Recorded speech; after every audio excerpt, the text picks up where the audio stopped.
Hello, my partners and I have made a documentary film on the pandemic that is happening in our world right now. Pandemics are large-scale outbreaks of infectious diseases that can greatly increase morbidity and mortality over a wide geographic area and can cause significant economic, social, and political disruption. We have collected research and interviewed people within schools. We've interviewed people that are student athletes at their college and how their experience has been throughout this huge change in our world. With this pandemic infecting everyone's lives, it is also changing our culture. They also spur innovation across the economy, as well as contribute to well-being and health, education, inclusion, urban regeneration, and more. They are among the hardest hit by the pandemic. So we have come up with these research questions that we feel are what everyone is wanting to know. Are students struggling in their new school? What precautions are being taken to ensure student safety in school? If students must be online, how can they properly learn from home by just looking at a screen? What is your stance on the debate for whether or not school should be in class or online amidst this pandemic? I joke around and always say that at any moment I could be convinced of either thing, of either side of that argument, but I really do feel that what's best for students is to be in person in school. There have been a lot of challenges with bringing that back to fruition, but I think in order to develop relationships with our students, in order to foster their social emotional growth, and in order to support them academically, we can best do that in person. It's possible to do some of those things remotely, but really and truly, I think we are most effective when the kids are here in person. Okay. Now, what are some of the precautions being taken throughout the school? The first thing we did last March is we closed down completely and went fully remote. And since the beginning of this school year, we've gone from a fully remote start to following a hybrid schedule. So we have A days and B days, which means about half of our student body is here one day a week and the other half come the following day, and they alternate. So I think our biggest precaution has been just limiting how many students are in the building at one time. Once they're here in the building, we've revamped all of our building systems. So everything looks different. Our arrival and dismissal are much different at this point. We have many more students that are arriving by car than by bus. We are limiting the amount of students that we allow in through any entrance at a given time.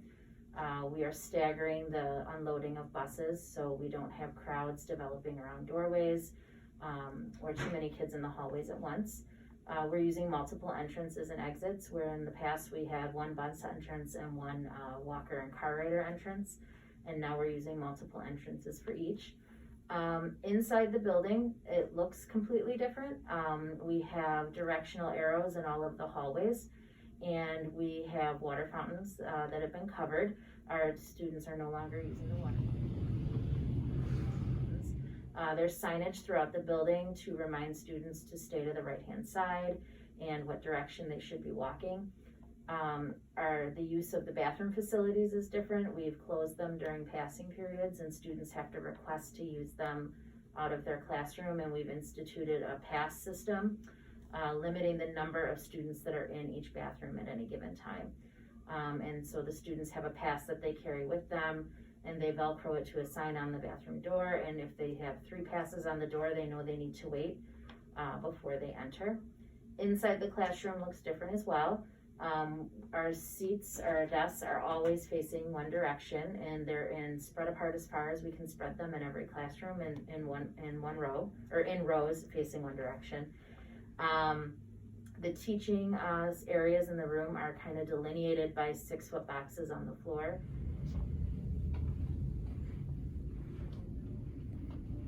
To stay in the box, they can move about the room as much as they're comfortable, but it's just to give that visual for what 6 feet of distance actually looks like. Our hallway transitions are completely different. We are staggering students leaving the classroom, and they're entering and exiting at the same time, so they're not lining up outside the classroom doors anymore before the entrance, so we don't have any students congregating anywhere. And then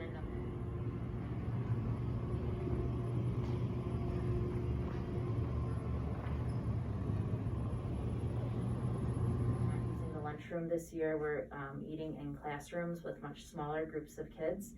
And I guess a big safety precaution we've been taking is masks. The students are wearing masks.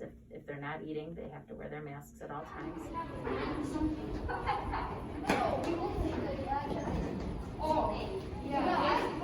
Going outside for mask breaks as often as we can. Okay. Now, has there been any outbreaks of COVID in this school so far? Not an outbreak of COVID, but we have had isolated instances where students and staff members have been COVID positive. But at this point, we don't have any linked cases or transmission that we believe occurred inside the building. Okay. Has your school been handling this transition from traditional learning? I think like with any change, there's been a lot of growing pains. It's definitely been stressful for the staff and the students, but I really think our staff have sort of taken on the challenge, and I admire how hard they've been working.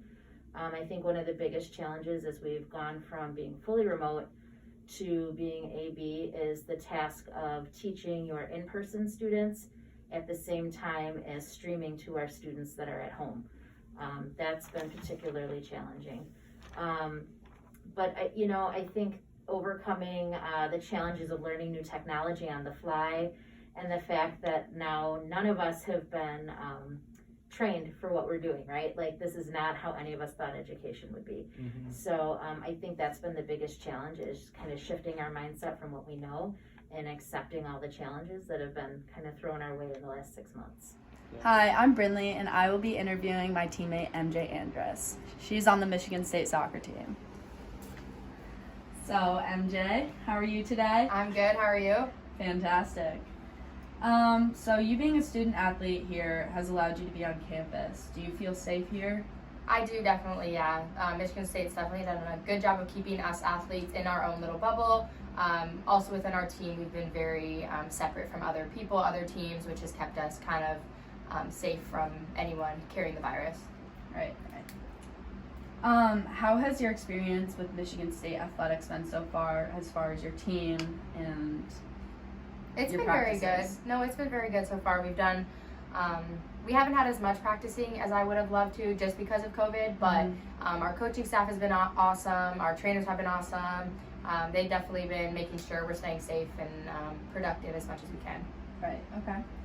What protocols are you guys being asked to do being a student athlete here? So we have to get spit tested every Tuesday. At first we were getting it up the nose, but now we are getting spit tested every Tuesday, and then we have to wear masks at all times during practice, other than when we're doing running, but we're very separated within 6 feet apart, so Okay. yeah, we're definitely staying as safe as we can. So have you guys had to quarantine, or how has COVID worked like with your team? Yeah, Have you no, guys- we have contact tracing, so a couple times some of my freshmen, one of the girls tested positive, and because we came in contact with her throughout the dorms, we all had to quarantine for 14 days at the Kellogg Center. And then recently another freshman got it, and because again we were in the dorms, we all had to quarantine again. So it's definitely been on and off. Yeah. Wow, that throughout must our be a lot mentally. Yeah, and it is. physically. It is hard sitting in a room on your own, but Yeah. we're here, we're good. So you being a student here and all your classes being online, how do you feel about that? Do you feel like you can learn this way, or do you think classes should be in person? How do you feel about that? It's okay. Just get the video.